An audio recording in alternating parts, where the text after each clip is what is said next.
আপনারা আমাকে একটা সুযোগ দেন, আমি যদি এলাকার উন্নয়নে কাজ না করি আর কোনোদিন আপনারা আমাকে ভোট দিয়েন না।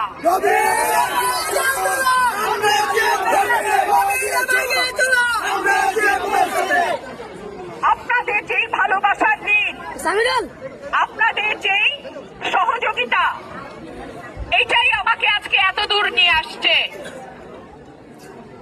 আমাকে যখন আমি দেখলাম আমার সামনে দুইটা পথ, একটা হইল নিজের জীবন নিজের মতন করে রাজনীতি দলের সঙ্গে গুছায়ে ঢাকা চলে যাওয়া, আরেকটা হইল আমার এলাকার মানুষের সঙ্গে থাইকা আমার জীবন বাজি রাখা।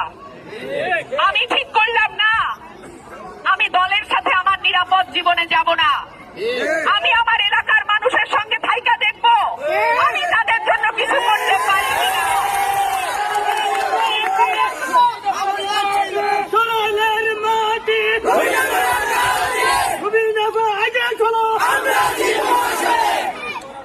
আলহামদুলিল্লাহ।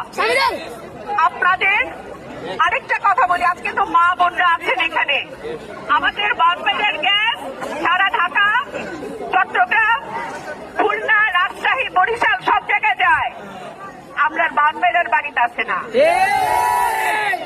আল্লাহ যদি আমাকে সুযোগ দেন, আপনারা যদি আমাকে একটাবার ভোট দেন, ব্রাহ্মণবাড়িয়ার গ্যাস ব্রাহ্মণবাড়িয়ায় না গিয়ে অন্য কোথাও আমি যাইতে দেব।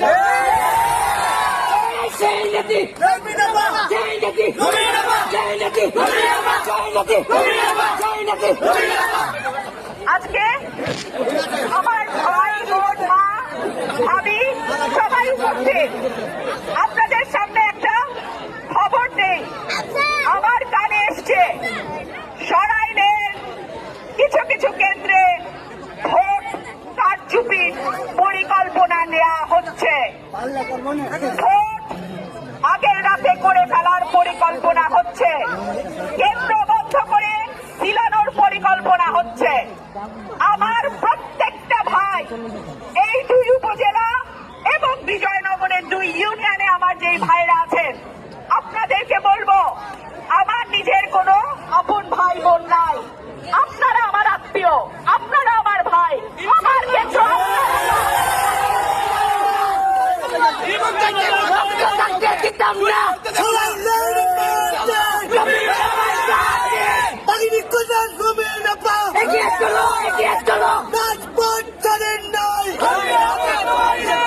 আমার অনেকে বলে আপনি স্বতন্ত্র এমপি, আপনি কিভাবে উন্নয়ন করবেন? বিনীতভাবে বলি, স্বতন্ত্র হই আর যাই হই, ঢাকা সিলেট হাইওয়ে বন্ধ কইরা দেওয়ার শক্তি কিন্তু আমাদের আছে। সুতরাং সরকারের কাছে ন্যায্য দাবি নিয়ে যদি যাই, আমার এলাকার মানুষের দাবি নিয়ে যদি আমি যাই, আর সরকার যদি সেইটা না শোনে, ঢাকা সিলেট হাইওয়ে আশুগঞ্জ থেকে পুদুরতে বন্ধ করে দেব ইনশাআল্লাহ।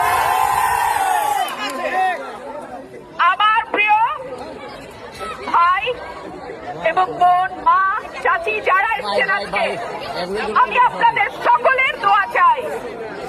আপনারা যদি আল্লাহর দরবারে হাত তোলেন, আল্লাহ আপনাদের হাত ফিরায় দেবে না। আমি আজকে আপনাদের কাছে দোয়া চাইতে এসছি। এই দুনিয়ায় আমার কোনো আত্মীয় স্বজন নাই, শুধু মা, আমার মা অসুস্থ, তাকে আল্লাহর হাওলাতে ঢাকায় রেখে আমি আপনাদের এখানে আসছি। আপনারা যদি আমাকে ফিরাইয়া দেন, আমার যাওয়ার আর জায়গা নাই। আমি আপনাদের দিকে তাকায়ে আমি দলের ডাক শুনি নাই, আমি আপনাদের দিকে তাকায়ে ঢাকা শহরে আমার আরাম আয়েশের জীবন চালায় আমি এখানে আসছি। আপনারা যদি আমাকে আপনাদের কাছে টেনে না নেন, আমার চারপাশে আর কিচ্ছু থাকবে না। প্রিয় ভাইরা আমার, 12 তারিখ পর্যন্ত আপনারা আমার ভোটের আমানতকারী হবেন। আমার ভোটের জিম্মা আমি আপনাদের হাতে দিলাম। এরপরে আপনাদের বাড়ি, এলাকা, আসন, এই সব কিছুর দায়িত্ব আল্লাহ চাইলে আমি বহন করবো ইনশাআল্লাহ। আপনারা ভালো থাকবেন। আপনাদের সঙ্গে আমার আবারও দ্রুত দেখা হবে। আমি কিন্তু এখন 12 তারিখ পর্যন্ত এখানেই আছি। আল্লাহ যদি আমাকে আপনাদের ভোটে এমপি নির্বাচিত করে, আমি সপ্তাহে 3 থেকে 4 দিন থাকবো ব্রাহ্মণবাড়িয়ায়, আর ঢাকায় থাকবো 3 দিন। আশা করি আপনাদের যার যে সুযোগ সুবিধা অসুবিধা যা আছে আপনারা আমার সঙ্গে কথা বলবেন। বিশেষ করে আমার মা বোনদেরকে বলছি, আপনাদের যে কোনো সমস্যা আপনারা সরাসরি আমার সঙ্গে কথা বলবেন। আমার প্রিয় মা বোন, আমি এর জন্য বলি, হাসপাতালে যাতে দক্ষ সার্জন দিয়ে, অর্থাৎ ডাক্তার দিয়ে ভিসার ব্যবস্থা করা যায়, এবং সেই সুবিধা যাতে আমার মা বোনরা কম খরচে পান, ইনশাআল্লাহ আমি সেই ব্যবস্থা গ্রহণ করবো ইনশাআল্লাহ। আমাদের স্কুল, কলেজ, মাদ্রাসা, আমি আমার মাদ্রাসার উপরে ওনারা আছে ইনশাআল্লাহ। ইনশাআল্লাহ আমার এই সরাইল আশুগঞ্জ আলেম ওলামা পীর মাশায়েখ আপনাদের এলাকা, আপনাদের এলাকার সন্তান হিসেবে স্কুল, কলেজ, মাদ্রাসা, ধর্মীয় প্রতিষ্ঠান, মসজিদ, এই প্রতিষ্ঠানগুলোর উন্নয়নে আমি সার্বিকভাবে প্রথম দিন থেকেই কাজ শুরু করব।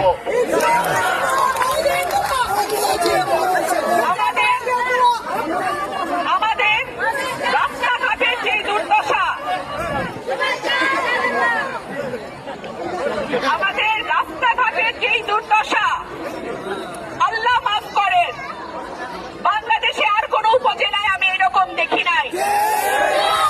আমি একজন সুস্থ মানুষ, ঢাকা থেকে এই বনপাড়াইতে অসুস্থ হয়ে যায়, তাইলে আমার যেই বয়স্ক মা, চাচা, রুগী, প্রসূতি মা, তারা কিভাবে এই রাস্তা দিয়ে চলাচল করে? 55 বছর স্বাধীনতার পর পার হইল, একটা মানুষের মনে হইল না যে এই এলাকাটা এত অবহেলিত কেন? আমি আপনাদের কাছে, আমার মা বোনদের কাছে, আমার বাপ, চাচা, ভাই